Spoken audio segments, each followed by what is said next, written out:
बृहन्मुंबई महानगरपालिका शिक्षण विभाग वर्चुअल ट्रेनिंग सेंटर द्वारा मैं भारती सरोदे आपका स्वागत करती हूँ। नमस्ते बच्चों, कैसे हो?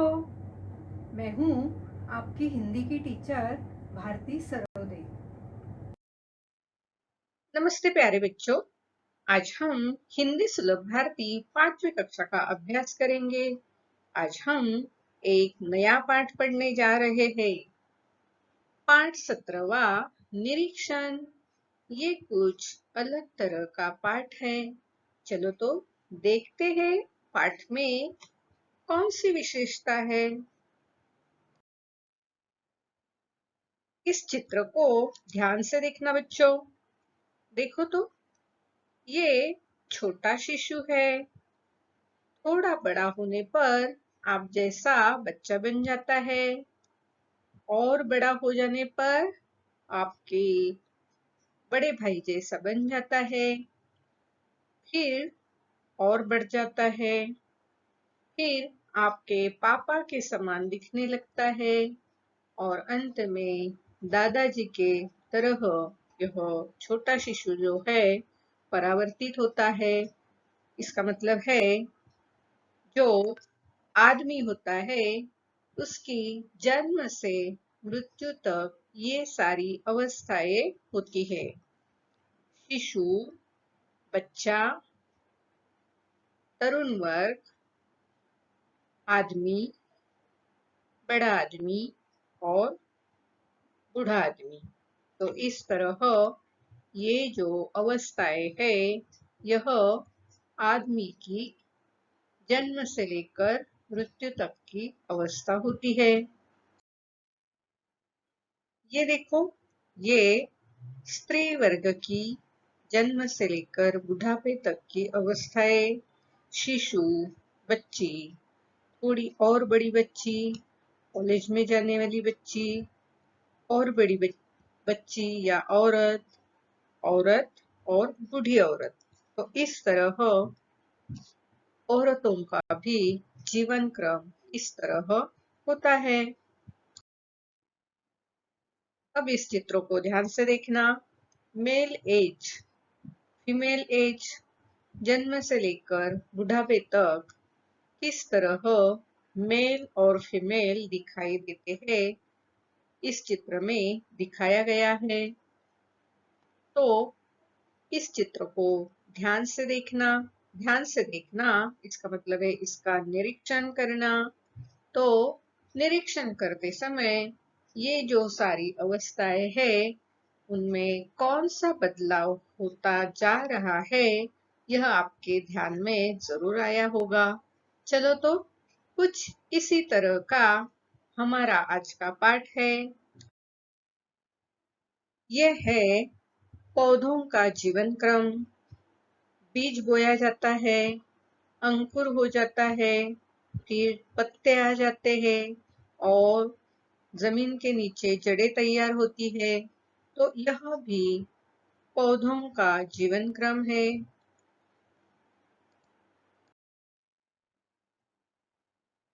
समझो और बताओ। पाठ 17वां निरीक्षण। देखो तो तुम्हारे उम्र के ये बच्चे हैं। ये बच्चे कुछ बातों का निरीक्षण करके क्या करेंगे? अपना अनुभव बताएंगे। हमें जो निरीक्षण करना है वह पेड़ पौधों का निरीक्षण करना है। चलो तो देखते हैं पेड़ पौधों का निरीक्षण हम कैसे करेंगे। ये है हमारे पाठ्य पुस्तक में दिया हुआ पाठ निरीक्षण। इस पाठ में हमें कुछ कृति करने को कहा गया है।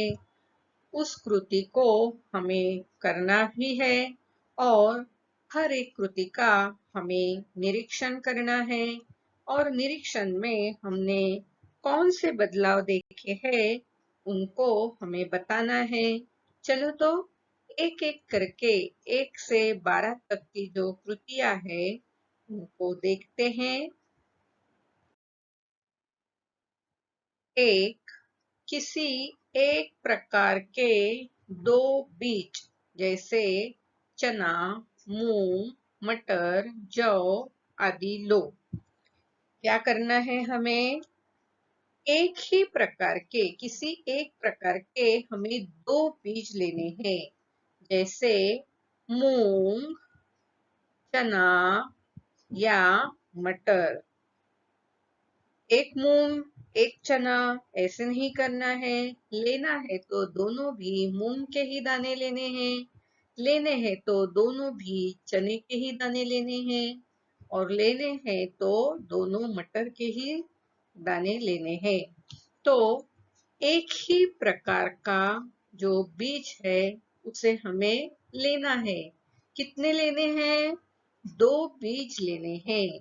आप चाहे तो दो मूंग ले लो, दो चने ले लो या दो मटर ले लो।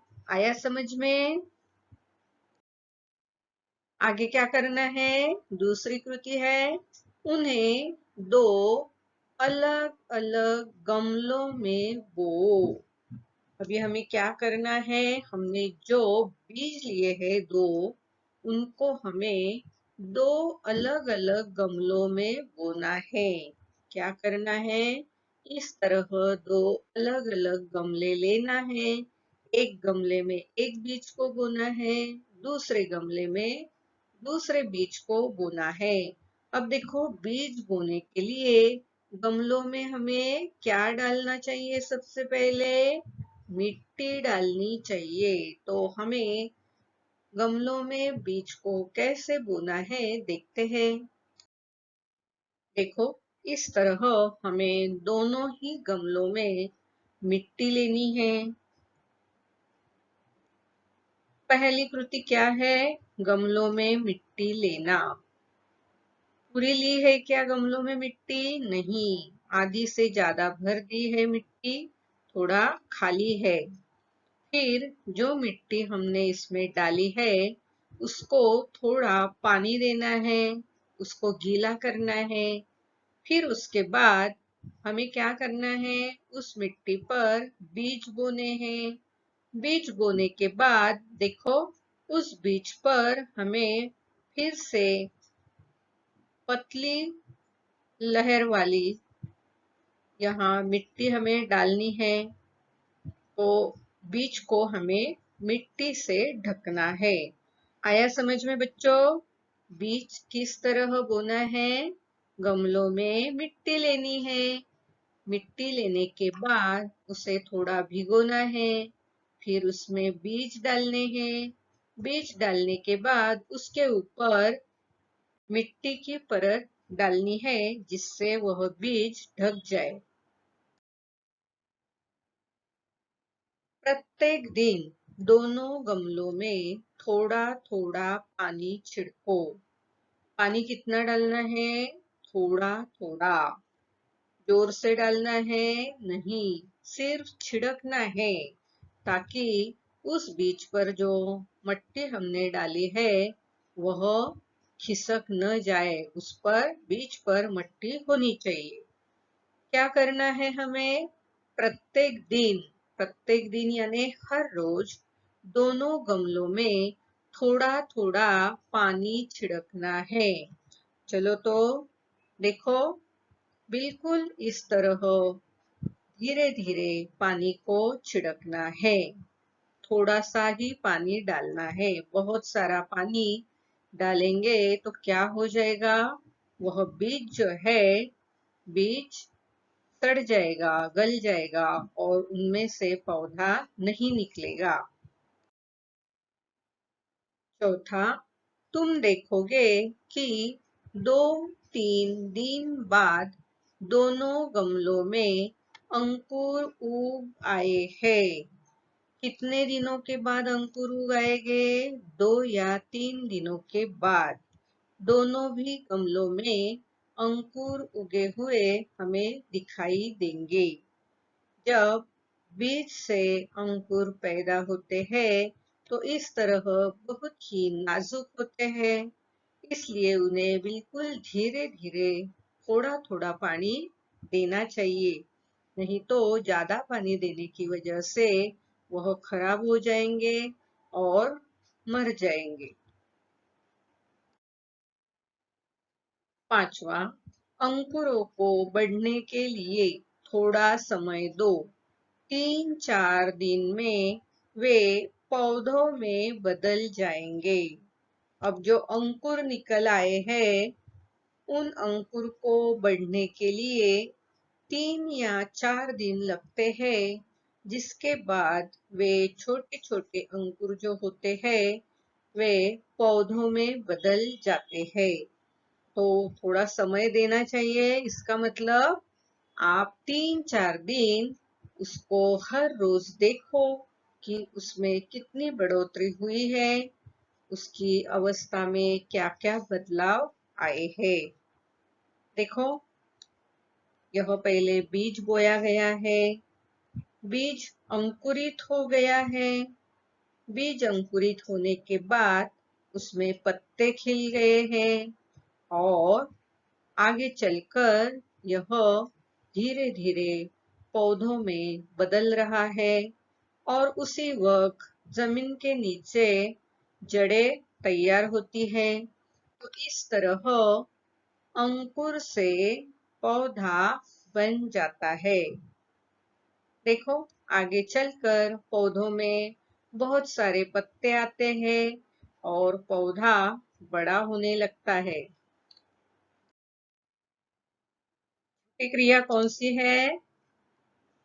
पहले गमले को छत, आंगन या ऐसे स्थान पर रखो जहां पौधों को सीधे धूप लग सके। पहले हमें क्या करना है? पहले गमले को, यानी 2 गमले हैं, उसमें से जो एक गमला है उसे कहाँ रखना है? छत पर रखना है, आंगन में रखना है या ऐसे स्थान पर रखना है जहां उस पौधे को सीधे धूप लग सके। यानी हर रोज उसे सुबह या शाम में धूप मिलती हो, ऐसी जगह गमले को रखना चाहिए। देखो, इस तरह उसे सूरज की धूप मिलती रहे, ऐसी जगह एक गमले को हमें रखना है। सातवीं कृति है, दूसरे गमले को कमरे में ऐसे स्थान पर रखो जहां धूप न आती हो। अभी जो हमारे पास दूसरा गमला है जिसमें हमने बीज बोया है, उस दूसरे गमले को क्या करना है? कमरे में रखना है। और कहाँ रखना है? जहां धूप न आती हो। तो उसे छांव में, घर में रखना है। देखो तो, इस तरह जहां बिल्कुल धूप न आती हो, ऐसी जगह दूसरे गमले को हमें रखना है।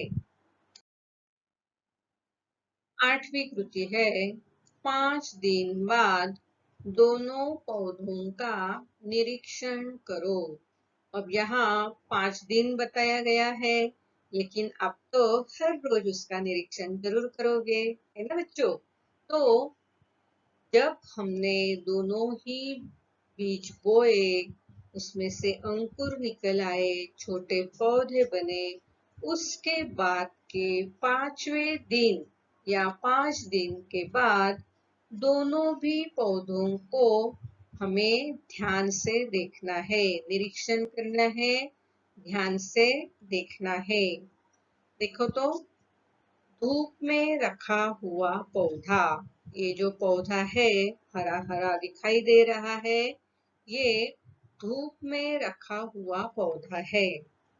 और ये धूप में ना रखा हुआ पौधा है। अब इन दोनों पौधों को आप ध्यान से देखो और क्या आपको उनमें फर्क नजर आता है? जरा मुझे भी तो बताना। 9, तुम देखोगे कि धूप में रखे पौधे के पत्ते हरे हैं, वे अधिक स्वस्थ है। हमने जो गमला धूप में रखा था, उस गमले का जो पौधा है उसके पत्ते कैसे हैं? हरे भरे हैं, हरे हरे हैं। और वह गमला अधिक स्वस्थ है। स्वस्थ यानी अच्छा फला फूला है। तो देखो यार, जब पौधे धूप में होते हैं, उनको धूप लगती है, तो इस तरह पौधे हरे भरे दिखाई देते हैं। देखो तो कितना हरा हरा यह पौधा दिखाई दे रहा है। अब देखते हैं जिस पौधे को या जिस गमले को हमने घर में रखा था, जहाँ धूप न आती थी, वह कैसा दिखता है।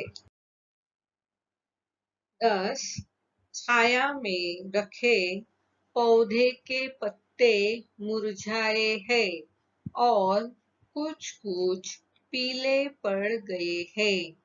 छाया में हमने रखा था यानी घर में रखा था, छांव में रखा था।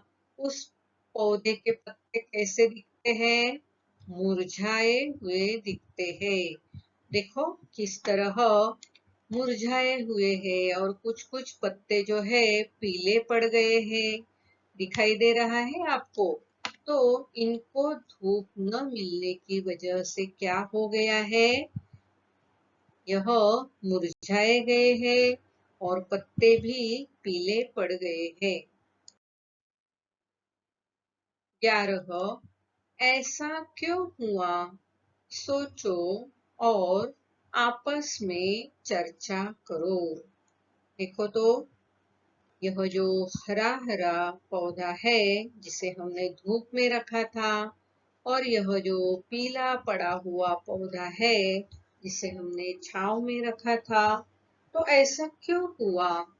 धूप में रखा हुआ पौधा हरा हरा क्यों है और छांव में रखा हुआ पौधा पीला क्यों पड़ गया है? बताओ तो क्या हुआ होगा? बच्चों, आप साइंस पढ़ते हो ना?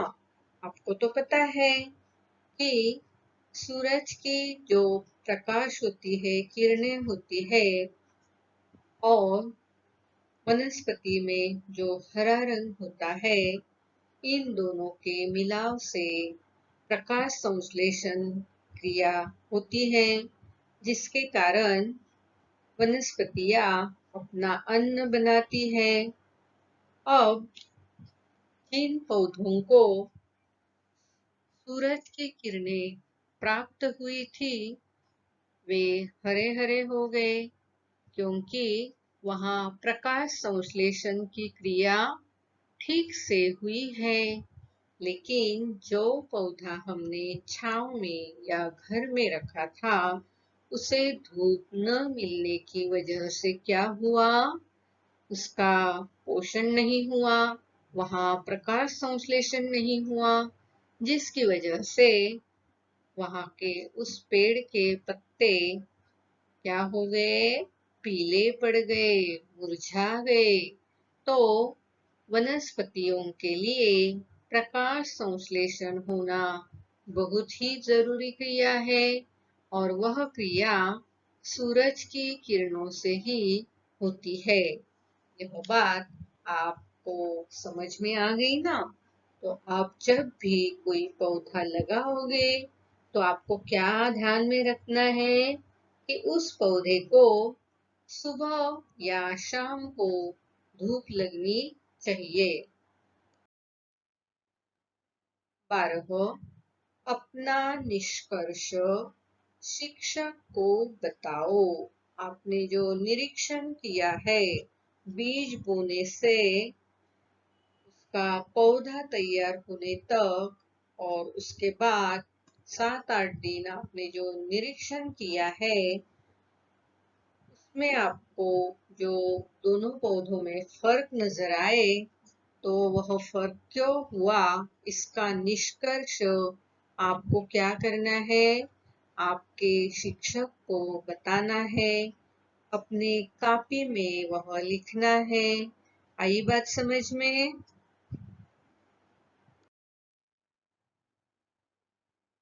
पढ़ो, सोचो और लिखो। 1 धूप में रखा पौधा हरा क्यों है? क्या है प्रश्न? धूप में रखा पौधा हरा क्यों है? 2. कमरे में रखा पौधा क्यों मुरझा गया? क्या है प्रश्न? कमरे में रखा पौधा क्यों मुरझा गया? चलो तो हम इस पर सोचते हैं, चर्चा करते हैं और उसका उत्तर भी लिखते हैं। पढ़ो, सोचो और लिखो। धूप में रखा पौधा हरा क्यों है? बताओ तो, धूप में रखा पौधा हरा क्यों है? अभी अभी हमने सीखा है ना कि प्रकाश संश्लेषण हुआ, इसलिए धूप में रखा पौधा हरा है। चलो तो अब इस बात को हम लिख देते हैं। पौधे भोजन के लिए सूर्य के प्रकाश का उपयोग करते हैं, जिसमें पौधों की पत्तियां अहम भूमिका निभाती है।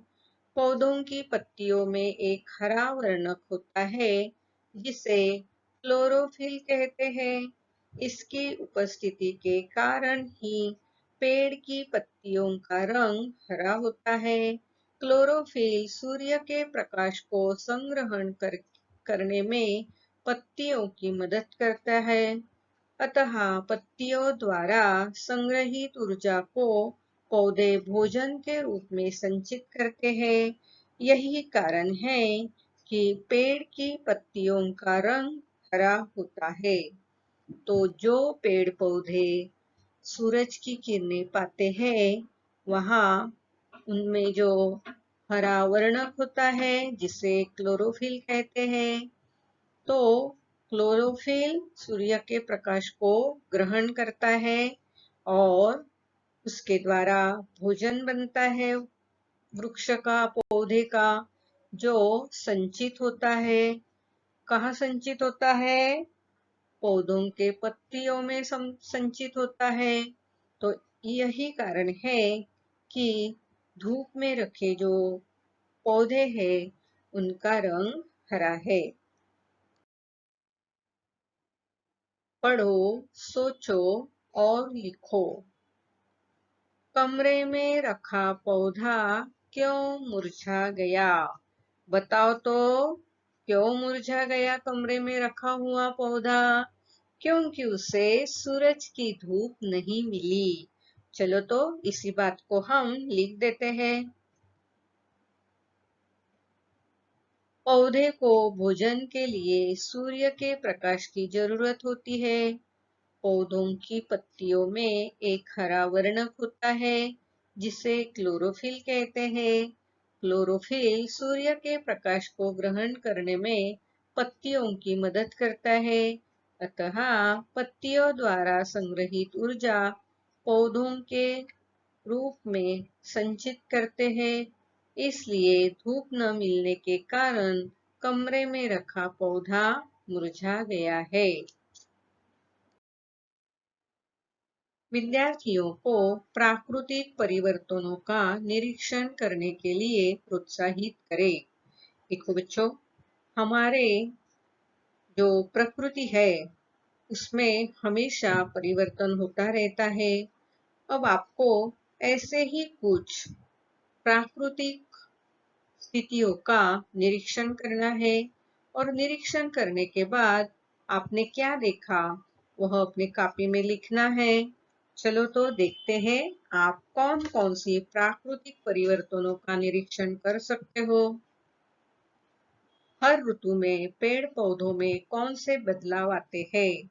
जैसे बारिश का मौसम, ठंड का मौसम या गर्मी का मौसम, उसमें पेड़ पौधों में कौन से बदलाव आते हैं, इन्हें आपको देखना है। हर रोज सूर्योदय और सूर्यास्त कितने बजे होता है, उनकी दिशा में क्या बदलाव आता है, इस बात को भी आप देखना और कितने बजे होता है यह समय अपने कॉपी में हर रोज लिख देना। तीसरा, पानी अलग अलग पानी के अलग अलग स्रोतों के नाम लिखो। हर एक स्रोत के बारे में जानकारी लो और लिखो। हमें पानी कहाँ कहाँ से मिलता है के हमें नाम लिखने हैं और हर एक स्रोत के बारे में जानकारी लेनी है और पानी को बचाकर रखना है। इस बात को भी आपको समझना है। 4 प्रदूषण के प्रकार लिखो। हर एक प्रदूषण निर्माण के कारण और उसे दूर करने के उपाय लिखो।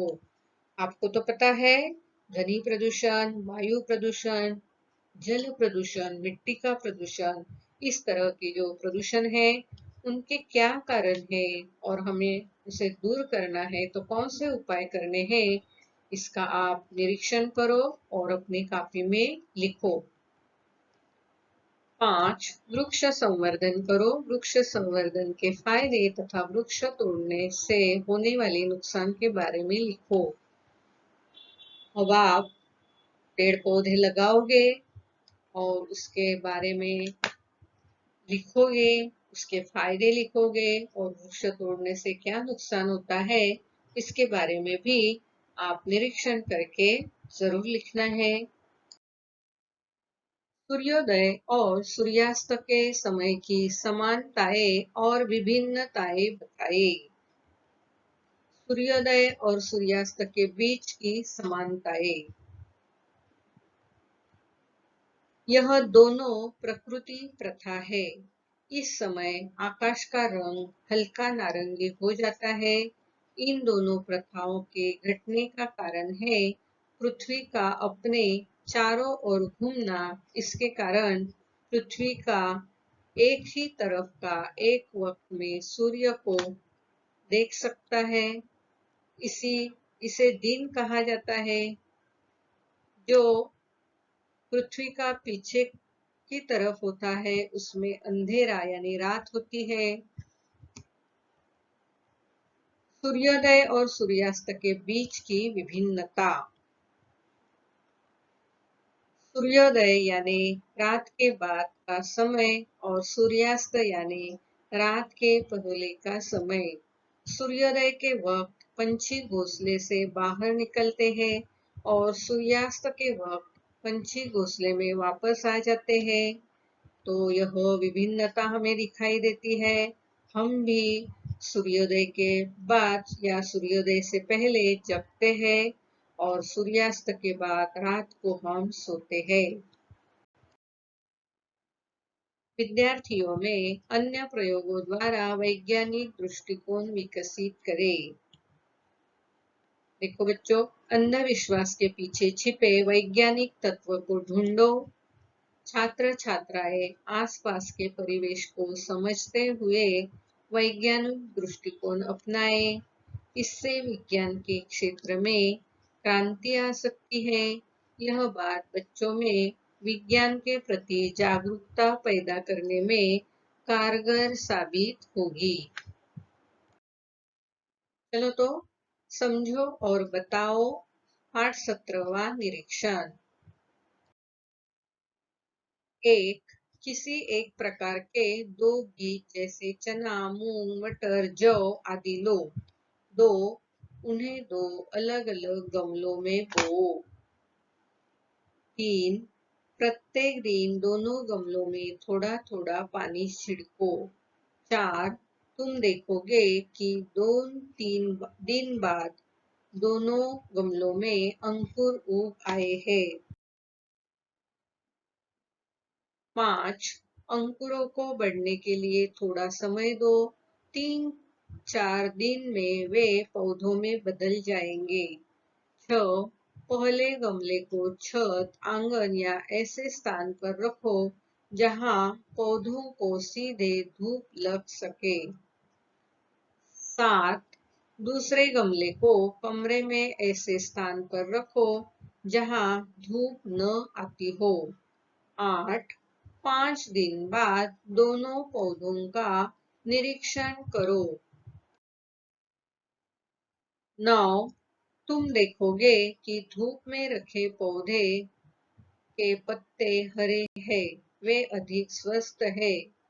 10 छाया में रखे पौधे के पत्ते मुरझाए हैं और कुछ कुछ पीले पड़ गए हैं। 11 ऐसा क्यों हुआ? सोचो और आपस में चर्चा करो। 12 अपना निष्कर्ष शिक्षक को बताओ। देखो तो ये धूप में रखा हुआ पौधा हरा भरा और खिला खिला हुआ है। घर में या छांव में रखा हुआ पौधा इस तरह मुरझाया हुआ दिखाई देता है। लेकिन जब आप वो मुरझाए हुए पौधों को भी धूप में रखोगे तो कुछ दिनों बाद वह भी हरा भरा हो जाएगा। तो इस बात से हमें यह पता चलता है कि वनस्पति की बढ़ने के लिए उन्हें धूप की जरूरत है। स्वाध्याय पाठ में दिए गए कृति के अनुसार 2 गमलों में बीज बो। एक गमले को धूप में रखो, दूसरे गमले को छांव में रखो। हर रोज दोनों गमलों में पानी डालो। पौधों के विकास का निरीक्षण करो। तारीख के अनुसार उनमें क्या बदलाव आता है इसका वर्णन अपनी कॉपी में लिखो। पौधे और लिखित निरीक्षण अपने अध्यापक को दिखाओ। कृति नंबर 1, कृति नंबर 2, कृति नंबर 2, कृति नंबर 3, कृति नंबर 4, कृति नंबर 5, कृति नंबर 6, 7, 8, 9, 10, 11, 12। प्यारे बच्चों, आज हमने 17वां पाठ निरीक्षण पढ़ा है। आपको समझ में आया ना कि किस तरह बीज बोने हैं और उनका निरीक्षण करना है। जो बदलाव हो रहे हैं उस पौधे में उसको अपनी कॉपी में लिखना है। और हाँ, आपके जो पौधे हैं वह थोड़े बड़े हो जाए, 8-10 दिन के बाद उनके जो लिखे हुए निरीक्षण हैं और आपके जो पौधे हैं उन्हें आप अपने क्लास टीचर को दिखाना। और पौधे लगाना यह बात तो बड़ी अच्छी है। वृक्षारोपण करना, वृक्ष संवर्धन करना और हमारे धरती को हरा भरा करना, यह हम आगे जरूर करेंगे। तो आप हमेशा जहाँ मौका मिले वृक्ष लगाइए और उसका संरक्षण कीजिए। आज आपने यह वीडियो कंप्यूटर, लैपटॉप या मोबाइल पर देखा होगा।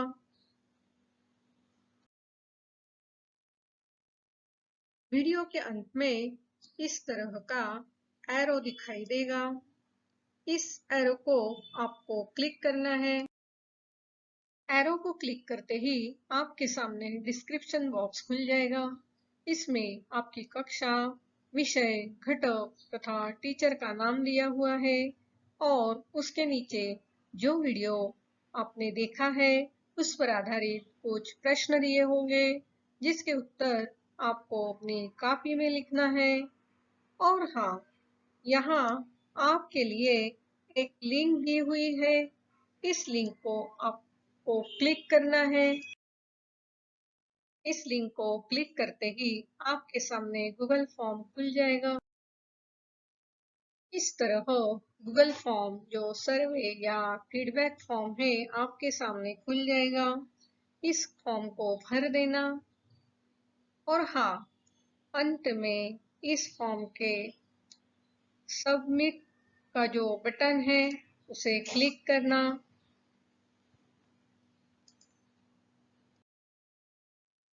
इस लिंक को क्लिक करके गूगल फॉर्म जरूर भरना। अगली बार वीडियो देखने के लिए हमारा ये थंबनेल जरूर याद रखना। मेरा ये वीडियो आपको जरूर पसंद आया होगा, तो इसे लाइक कीजिए, शेयर कीजिए, सब्सक्राइब कीजिए।